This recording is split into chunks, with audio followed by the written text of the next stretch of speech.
Good morning, subscribers, and I hope you're having a wonderful day. Look, we don't see the air that we breathe. We know that. All we see is the trees moving, and that's how you know you have oxygen. The thing is with relationships, we all go through hardship, and separation is the biggest thing today.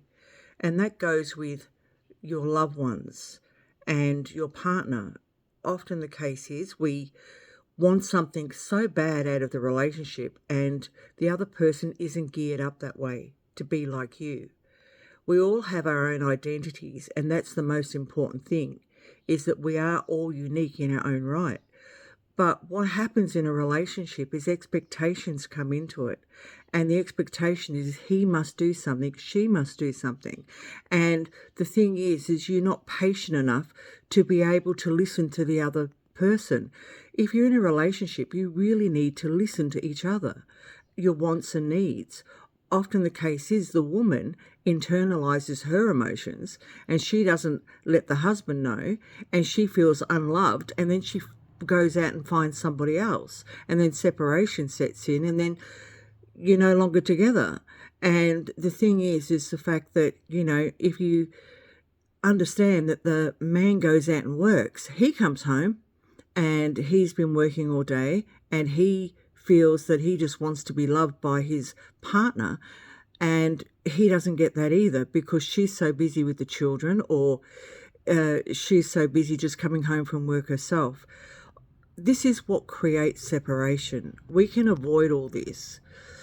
Unfortunately, there are certain circumstances that you cannot avoid when people have opinions of you. And it really doesn't matter what their opinion is.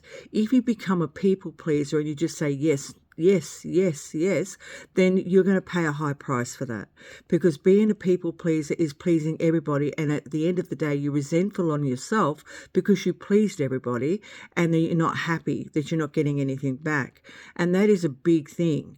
You need to understand that in this life, you create what you want to have.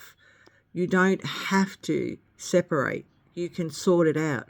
A lot of people go to counselling and the counsellor hasn't had real life experiences. She's learned from a book, and that doesn't help you either. You need to see someone that has real life experiences, gone through it. If you haven't gone through the grief of losing a loved one, then of course you're not going to understand when someone else goes through it. To walk in someone else's shoes is very hard, and you need to try to understand and use a lot of empathy to know that walking in another person's shoes is very hard if you haven't gone through that experience. You wouldn't understand it. You wouldn't unless you walked in those shoes. You can try to understand and use empathy and be there for that person to support them, but deep down inside you, you do not understand the emotion. Our body runs on emotion and logic. A lot of people don't believe in God, but he believes in you. A lot of people don't believe in the devil, but he believes in you. So there's a battlefield going on in the heavens, so we all know that. We know what the world is like. We know how the planet Earth is being, like with wars and everything else that's going on. We know that's happening, and we have no control over that either. But we have control over whether we separate from our partner or not. We have control whether we have affairs or not. The amount of people that are married and having an affair is astronomical. There's quite a lot of them.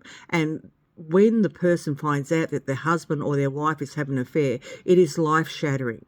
And they have to live with that. And what happens is whoever is having the affair does not understand the level of emotion, what the other person goes through, because they're not having that affair. So don't do unto others you don't want done to yourself. The law of karma is whatever you do, it will come back to you, good or bad.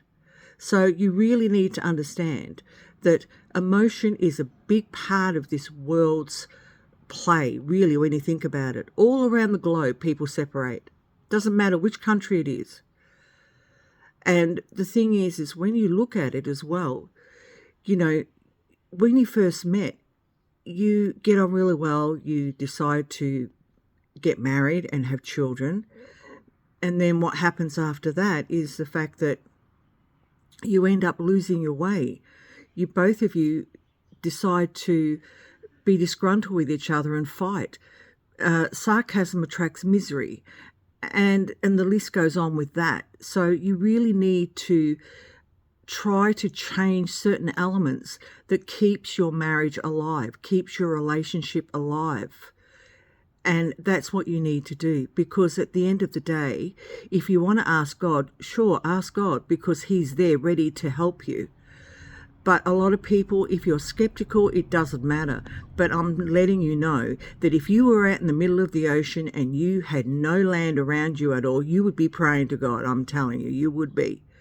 And if someone was really sick and it was one of your children, you'd be praying to God, hopefully that person lives.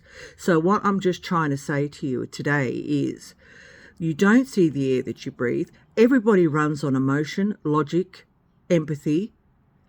But at the same token, as I pointed out to you, you do not know what it's like unless you walk in another person's shoes. So before you go and have an affair, before you go and leave your wife or your girlfriend, or before you think that someone else is better than the girlfriend that you have, think about the first time you met, how it was then. And how do you get back there? Well, it's easy to get back there. On the top of my channel, you have my website. You can contact me there. Have a wonderful day and many blessings to everybody. Thank you for listening.